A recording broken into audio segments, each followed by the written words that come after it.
నలుగురిలో ఒకరిగా ఉండే కన్నా నలుగురిలోకి ఒకరుగా ఉండడానికి చాలా తాపత్రయపడుతుంటారు కొందరు. అందుకు తమకు నచ్చిన ఫీల్డ్ను ఎంచుకుని కష్టించి పనిచేస్తారు. తద్వారా వచ్చే సెలబ్రిటీ హోదాతో ఎంజాయ్ చేస్తుంటారు. వేరే రంగాల వారికైతే ఈ సెలబ్రిటీ హోదా రావాలంటే చాలా కాలం పడుతుంది. కానీ సినిమా వారికి మాత్రం ఒక్క హిట్ చాలు వారిని ఆకాశానికి ఎత్తేయడానికి.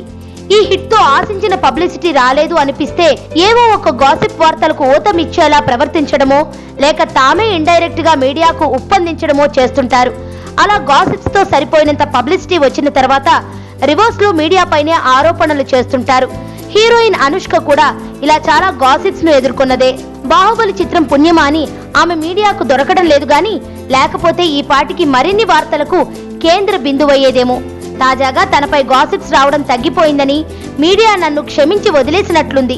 అయినా గాసిప్స్ అనేవి వస్తూనే ఉంటాయి. వీటికి మనం భయపడాల్సిన పని, సమాధానం ఇవ్వాల్సిన అవసరం లేదు. కేవలం మన కుటుంబ సభ్యులకి వివరణ ఇచ్చుకుంటే చాలు అంటూ చిలక పలుకులు పలికింది. ఇంతకీ అనుష్క ఇంతగా మీడియా తనను వదిలేసింది అని తెగ ఇదైపోవడానికి కారణం ఆమె నటించిన సింగం 3 ఈ నెల 9న విడుదల కానుంది.